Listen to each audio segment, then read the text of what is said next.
মানে যদি এমন হতো যে বেনামাজির জানাজা হয় না, আমার মনে হয় নামাজির সংখ্যা বাড়তো। যদি এমন হতো বেনামাজির সাথে কেউ মেয়ে বিয়ে দিবে না, ছেলে বিয়ে দিবে না, আমার মনে হয় নামাজি বাড়তো। যদি এমন হতো বেনামাজির সাক্ষী গ্রহণ করা হবে না, কি গ্রহণ করা হবে না, যদি এমন হতো যে বেনামাজি ছেলে তার নামাজি বাবার সম্পদের অধিকার পাবে না, তাইলে মনে হয় নামাজি বাড়তো। এগুলো আমি বলিনি, এগুলো মুহাম্মদ সাল্লাহ সাল্লাম বলছে। বেনামাজি বেওয়ারিশ থাকে, কারো ওয়ারাসাত পায় না। বেনামাজি কি পায় না? নামাজির ওয়ারাসাত পায় না, পৈতৃক সম্পত্তি পায় না। যে ছেলে নামাজ পড়ে না তার বাপের সে পৈতৃক সম্পত্তি পায় না, ইসলামে সে পায় না। সে মারা গেলে তার জানাজার নামাজ হয় না। বেনামাজি জামাই নামাজি বউ বিয়ে টিকে না হিসেবে, কারণ বাইনাল আবিদি ওয়া বাইনাল কুফরি তারকুস সালাহ। বান্দা ও কুফুরির মধ্যে পার্থক্য হচ্ছে নামাজ ছেড়ে দেওয়া। তো কাফের আর মুসলমানের তো বিয়ে টেকে না। বাইনাল আবদি ওয়া বাইনাশ শিরকি ওয়াল কুফর তারকুস সালাহ।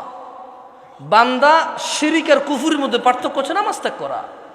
তো বেনামাজি নামাজি যদি বউ জামাই হয়, টিকবে না, তো থাকবে না এই সংসার। খুব সিম্পল লজিক। আপনি যেদিন হাদিসকে এভাবে দেখবেন, ওই দিন আপনি মানুষ হতে পারবেন। আদারওয়াইজ ওয়াজ শুনতে পারবেন, জুমায় যেতে পারবেন, খুতবা শুনতে পারবেন, কিচ্ছু হবে না। আর আমার মতো লোকজন নিয়ে এসে, আমার থেকে উন্নত লোকজন নিয়ে এসে কতক্ষণ নিজের এলাকার সুনাম করতে পারবেন। প্যান্ডেলে জায়গা হয় নাই রে, বিশাল বড় প্যান্ডেল, মানুষ আর মানুষ, হুজুর কাঁপায়া দিছে, ফাটায়া দিছে। হ্যাঁ,